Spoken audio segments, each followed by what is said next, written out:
नमस्ते। आज की इन विषमतम परिस्थितियों में, महामारी के इस दौर में ये बहुत आवश्यक है कि हम स्वयं को स्वस्थ रखें। यूँ तो ये हमेशा ही आवश्यक है कि हम स्वयं को स्वस्थ रखें, लेकिन विशेष तौर पर इस दुखद माहौल के बाद लोगों को ये ज़्यादा समझ में आ गया कि हमें अपने आप को स्वस्थ रखना है, अपनी रोग प्रतिरोधक शक्ति को बढ़ाना है, अपनी इम्यूनिटी को बेहतर करना है, अपनी जीवनी शक्ति को बढ़ाना है, ऑक्सीजन का बेटर इनटेक करना है, रक्त के संचार को बेहतर करना है। जीवन में स्वास्थ्य से बड़ी और कोई पूंजी नहीं है और योग एकमात्र ऐसा विज्ञान है that touches all the levels of human life.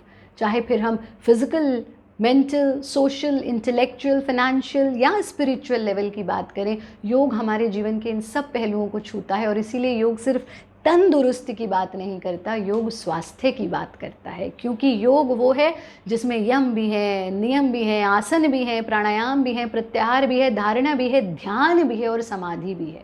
ध्यान, मेडिटेशन योग से अलग नहीं है, प्राणायाम योग से अलग नहीं है। योग का अर्थ ही है जब हम जीवन को संपूर्णता में जीते हैं। इस वर्ष अंतर्राष्ट्रीय योग दिवस पर हम सब, भारत सरकार ने कहा कि be at home, be with yoga. 7वां अंतर्राष्ट्रीय योग दिवस हम मना रहे हैं और हमारे माननीय प्रधानमंत्री श्री नरेंद्र मोदी जी की पहल पर पूरे विश्व ने योग को भी अपनाया और योग दिवस को भी अपनाया। बहुत सरल सी ऐसी सूक्ष्म सी क्रियाएं जो आप घर पर बैठे बैठे कर सकते हैं, और विशेष तौर पर इस समय में जब most of the people are working from home, हम घर से कार्य कर रहे हैं, गैजेट से घिरे हुए हैं, पॉस्चरल डिफेक्ट हो रहा है, शरीर को खींच नहीं रहे, स्ट्रेच नहीं कर रहे, ट्विस्ट नहीं कर रहे, बेंड नहीं कर रहे। ऐसे में 3-4 ऐसी क्रियाएं जिनका नियमित अभ्यास करके आप घर पर रह करके भी स्वस्थ रह सकते हैं। सबसे पहले दिन में 2 बार कम से कम प्रणव उच्चारण किया करें, जिसको हम कहते हैं चैंटिंग ऑफ ओम अंग्रेजी में। प्रणव उच्चारण, पूरा गहरा सांस भरना, सांस छोड़ते हुए पहले अ का उच्चारण करना, पेट पर पड़ने वाले प्रभाव को अनुभव करना, ओ का उच्चारण करना, सीने पर पड़ने वाले प्रभाव को अनुभव करना, म का उच्चारण करना, टॉप ऑफ द हेड पर, खोपड़ी पर पड़ने वाले प्रभाव को अनुभव करना और इस ध्वनि के स्पंदन को पूरे शरीर में अनुभव करना। आंखें बंद।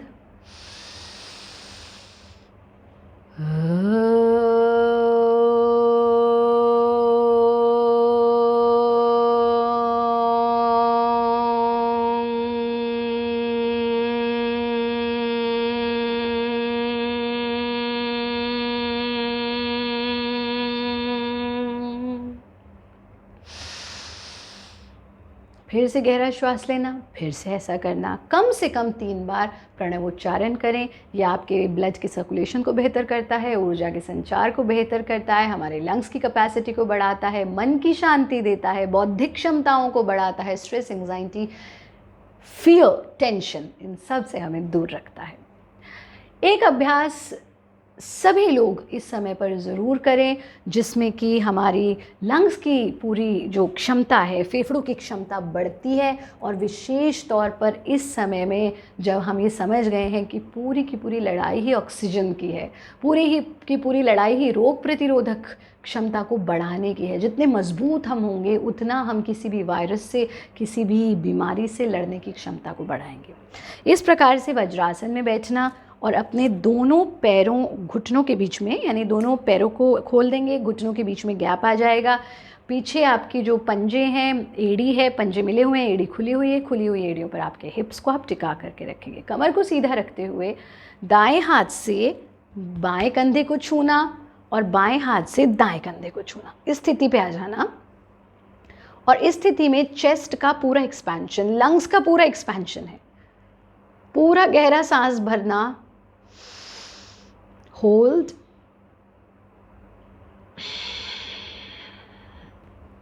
सांस छोड़ते हुए हाथों को वापस ले आना, घुटनों को आपस में मिला लेना और पूरे शरीर को ढीला छोड़ देना।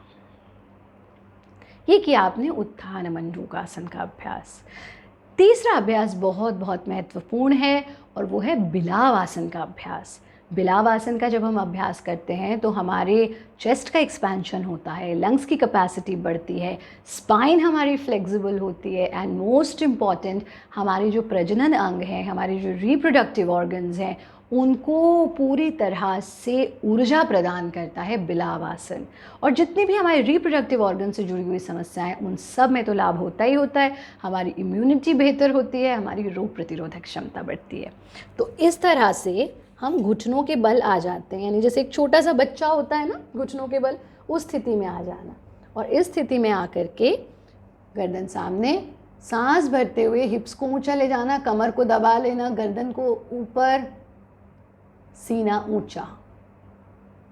सांस छोड़ते हुए हिप्स को आगे पुश करना, कमर का आर्क बना लेना, गर्दन को ढीला छोड़ देना। Inhale, exhale, inhale, exhale, inhale, exhale। और फिर वज्रासन में बैठ करके पूरे शरीर को ढीला छोड़ देंगे। कम से कम 10 बार इसका अभ्यास ज़रूर करेंगे। और इसका जो अभ्यास है वो आपके कमर में अगर किसी भी तरह का दर्द है, इवन जो लोअर बैक पेन के पेशेंट्स हैं, उनके लिए रामबाण का कार्य करता है।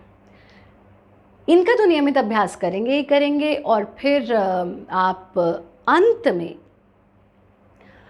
नाड़ी शोधन प्राणायाम का अभ्यास ज़रूर करें। और नाड़ी शोधन प्राणायाम के लिए, जिसे हम बहुत सुगमता से, उसका जो फर्स्ट स्टेप है उसको अनुलोम विलोम प्राणायाम कहते हैं, सुखपूर्वक प्राणायाम भी कहते हैं, उसका अभ्यास नियमित रूप से अवश्य करना चाहिए। और नाड़ी शोधन से पहले हमें करना चाहिए भ्रामरी प्राणायाम का अभ्यास। भ्रामरी का अर्थ ही है भंवरा, तो भ्रमर गुंजन हमें करनी है। So I was in another country, and I was conducting a session there, and when I said we'll be doing Bhramari Pranayam, there was someone who said, Acharya ji, are we going to do bee breathing? I said, no, we are going to do bumblebee breathing. So it's not मक्खी जैसी आवाज़ नहीं करेंगे, हम भंवरे जैसी आवाज़ करेंगे। और भंवरे की आवाज़ वही कर सकता है जिसने भंवरे को देखा हो, भंवरे को अनुभव किया हो, उसकी आवाज़ को सुना हो। हाइपरटेंशन की प्रॉब्लम, हाई ब्लड प्रेशर की प्रॉब्लम, स्ट्रेस, एंग्जाइटी, टेंशन, आपके आईसाइट वीक हो रही है, कानों में कोई समस्या हो रही है, चेहरे पर ग्लो नहीं है, उम्र से पहले बाल सफ़ेद हो रहे हैं, बालों का झड़ना, इन सब समस्याओं में बहुत लाभकारी है। नींद नहीं आती तो भी भ्रामरी प्राणायाम बहुत लाभकारी है।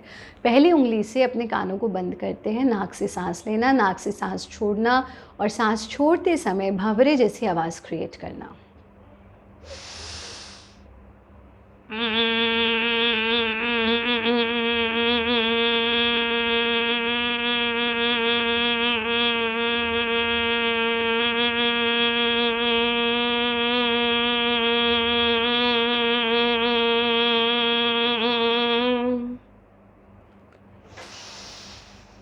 कानों से हाथों को हटा लेंगे और आँख खोलने की कोई जल्दी नहीं करेंगे।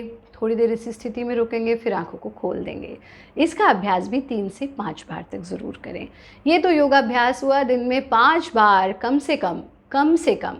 बाकी हर चीज़ अधूरी है, हंसना बहुत ज़रूरी है। अट्टहास का अभ्यास ज़रूर करें, जिसे हम लाफ्टर योगा भी कहते हैं। पर ये आपकी लंग्स की कैपेसिटी को बढ़ाता है, आपके ओवरऑल बॉडी में सर्कुलेशन ऑफ ब्लड को बेहतर करता है, ऑक्सीजन के लेवल को बढ़ाता है, स्ट्रेस और एंग्जाइटी को तो पूरी तरह से दूर कर देता है।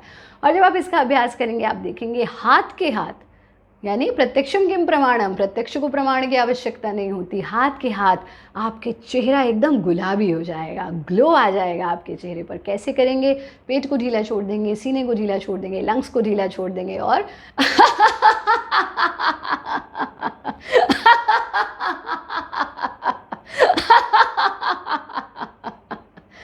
30 seconds of free laughter and you will see the results right there। जैसे ही आप करेंगे तभी रिजल्ट्स देखेंगे। और फिर आंख बंद करके let this laughter shower back on you, because whatever we give to this world we get it back। आप जो दुनिया को देते हैं वही लौट करके आता है। आप स्ट्रेस देंगे, स्ट्रेस लौट करके आएगा। टेंशन देंगे, टेंशन लौट करके आएगी।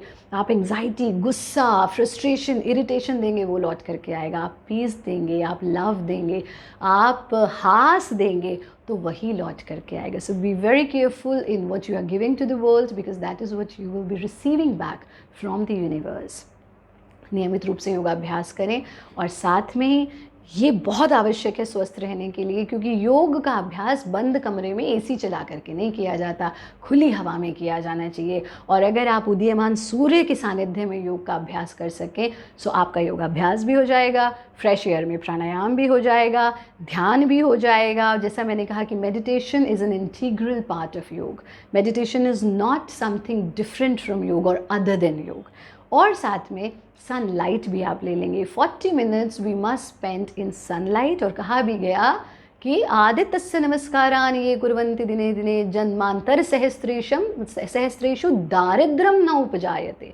जो भी सूर्य के सानिध्य में समय बिताता है उसको दारिद्र्य नहीं होता, और उनको प्रत्यक्ष देवता कहा गया है। सनलाइट में समय बिताएं, मेडिटेशन ज़रूर करें, और अपने अभ्यास का अंत इस 2 मिनट के ध्यान के साथ करें। यानी आँख बंद करके बैठें, गहरा सांस लें, हल्की सी मुस्कुराहट, और मन में ये भाव कि हे प्रभु, आपका कोटि कोटि धन्यवाद इस सांस के लिए, कोटि कोटि धन्यवाद इस जीवन के लिए। I am grateful to you for this beautiful life, for everything I have. Stay in this position for some time and then gently open your eyes and start your day. नियमित रूप से योगाभ्यास करें, योगी बने, उपयोगी बने, सहयोगी बने, निरोगी बने।